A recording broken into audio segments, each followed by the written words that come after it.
विद्यार्थी वर्ग 6 किताब संस्कृत जिसका द्वितीय पाठ सरल पद परिचय पढ़ रहे हैं, जिसमें सबसे पहले है गृहोपकरणानि। गृह का उपकरण के बारे में पढ़ना है, जिसमें सबसे पहले है लिखा हुआ ऐसा खटवा अस्ति, मतलब यह खाट है। दूसरा है कंबलम उष्णम भवति, यानी कि कंबल गर्म होता है।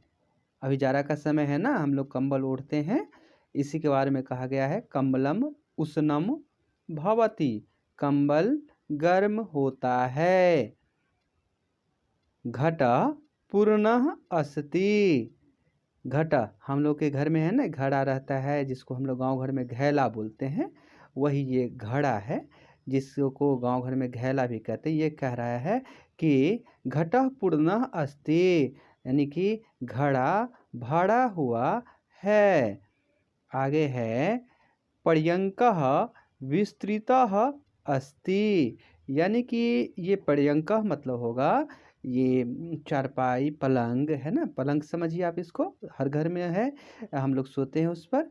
कह रहा है कि पर्यंकः विस्तृतः अस्ति, यह पलंग थोड़ा बड़ा है, यानी कि बड़ा है, जिसमें कुछ ज़्यादा लोग सो पाएंगे। ठीक है, उसके बाद है अयम दर्पणः अस्ति, यह दर्पण है। दर्पण जिसमें हम लोग चेहरा देखते हैं ना, शीशा जिसको मिरर कहते हैं इंग्लिश में, उसमें हम लोग बाल सीटते हैं या सुबह सुबह चेहरा देखते हैं या स्कूल जाने से पहले। ठीक है, अब है अगला वर्तिका प्रज्वलिता अस्ति, मतलब है कि ये जो मोमबत्ती है ना, ये प्रज्वलिता मतलब जले हुए हैं, है ना, ये जला हुआ है। ठीक है, अब आगे है इसी चैप्टर का अगला पाठ है, पाठ नहीं बल्कि खंड है इसमें है पशवः के बारे में पढ़ना। पशवः, पशवः मतलब पशुधन, पशु जैसे घोड़ा है, हाथी है, कुत्ता है, जो भी है, तो इसके बारे में हम सबसे पहले पढ़ रहे हैं। अश्वः धावति, मतलब अश्व मतलब घोड़ा, धावती मतलब दौड़ता है। देखते हैं दौड़ता हुआ घोड़ा का पिक्चर है ना, है ना। ठीक है, आगे है अजा चरती, अजा का मतलब होता है बकरी। ठीक है, और चरती का मतलब चढ़ती है, तो ये बकरी देख रहे हैं घास है और ये चर रही है। चलिए ठीक है, आगे देखते हैं। ये है गजः विशालः भवति, गजः मतलब हाथी, विशाल माने बहुत बड़ा, भवति मतलब होता है, ये हाथी है ना, बहुत बड़ा तो होता ही है। ठीक है, तो ये कह रहा है कि गजः विशालः भवति मतलब हाथी बड़ा होता है। यहाँ है उष्ट्रः मरुस्थलस्य यानम अस्ति, कह रहा है कि ये जो उष्ठ है, उष्ट्रः यानी कि ऊंट है ना, ये मरुस्थल का यान है। यान मतलब जैसे घोड़ा, गाड़ी, हवाई जहाज होता है ना, उसी तरह से यह एक यान है ना, ये मरुस्थल के लिए होता है ना, मरुस्थलस्य मतलब मरुस्थल का। ठीक है, आगे है कच्छपः मंदम चलति, कच्छपः, कच्छपा मीन्स कछुआ जो पानी में पाया जाता है या सूखे में भी कभी कभी हम लोग देखते हैं, है ना। मंदम धीरे धीरे, चलती चलता है। खरगोश और कछुआ वाला कहानी में देखे थे ना कि धीरे धीरे चल के भी यह खरगोश से जीत गया था। ठीक है, और ये तो हम सभी जानते हैं कुकरह बुक्कति, ये कुत्ता जो होता है गांव घर में हम लोग बराबर देखते हैं ना, तो ये कुकरह बुक्कति यानी कुत्ता भौंकता है। चलिए अगला पाठ हम लोग इसी का अगला खंड पढ़ेंगे, इसी पाठ का, जिसमें दिया गया है पक्षी के बारे में। पक्षिणः है ना, तो पक्षी में जैसे कौवा, कोयल, तोता, मोर, ये पपीहा, ये है ना। सबसे पहले देखो बहुत ही सुंदर हमारा राष्ट्रीय पक्षी है ये मयूरः, है ना, यानी कि मोर। मयूरः नृत्यति, यानी कि मोर नाचता है ना, मोर नाचता है। दूसरा है कोकिलः कूजती, ये कोयल कूजता है। हाँ, और उसके बाद है कपोतः तिष्ठति। कपोतः माने कबूतर, हम लोग घर में इसको पालते हैं, है ना। तो ये कह रहा है कि कपोतः तिष्ठति मतलब कबूतर ये जो है ना बैठा हुआ है। और ये है कुक्कुटः अन्नम खादति। कुक्कुटः मतलब मुर्गा, है ना। अन्नम मतलब अनाज और खादति मतलब खाता है, ठीक है। और उसके बाद है हंसः तड़ागे तड़ागे तरती, यानी कि हंस है ना, तड़ागे मतलब होता है तालाब और तरती मतलब तैरता है, ठीक है। हंस तालाब में तैरता है, ठीक है। अब देखिए हम लोग फूल हमेशा अपने घर में भी लगाते हैं, जहाँ तहाँ देखते हैं पुष्पानी यानी कि फूल, है ना। फूलों के बारे में अभी हम लोग पढ़ेंगे।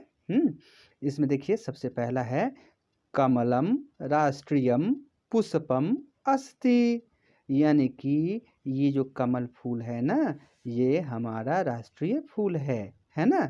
आगे है पाटल पुष्पम रक्तम अस्ति। ये पाटल पुष्पम का मतलब हुआ ये गुलाब का फूल, है ना, बहुत ही प्यारा होता है। तो कह रहा है कि पाटल पुष्पम रक्तम अस्ति, रक्त मतलब होता है लाल, ठीक है, लाल होता है या लाल है कह सकते हैं, ठीक है। अस्ति है, ठीक है। आगे है इदम चंपक पुष्पम अस्ति, यह चंपा का फूल है ना।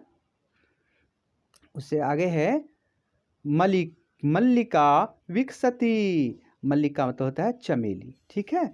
विकसती माने ये खिल रहा है ना। ये खिलती हुई अवस्था में है, देख रहे हैं। इदम जपा पुष्पम अस्ति, यह उड़हुल का फूल है, ठीक है।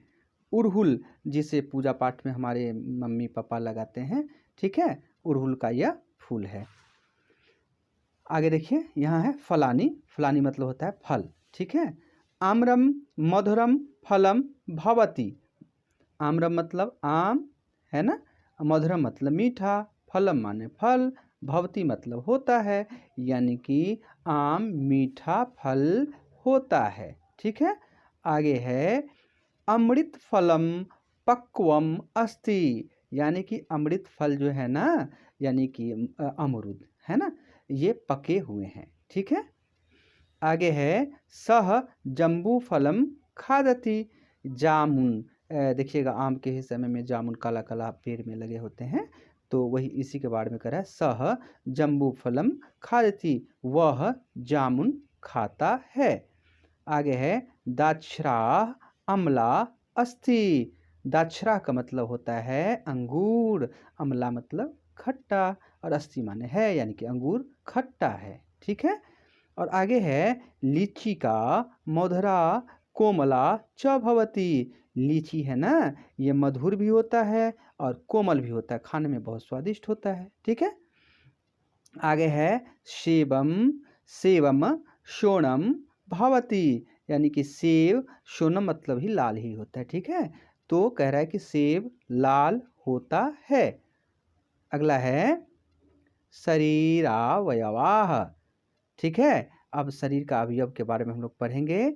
ललाटम, जो हमारे सर हैं, आँख के ऊपर भौं हैं और उसके ऊपर जो है ललाट होते हैं ना, ये ललाटम देखिए आप है, बाल के जस्ट जो है नीचे जो होता है वो ललाटम होता है, ठीक है।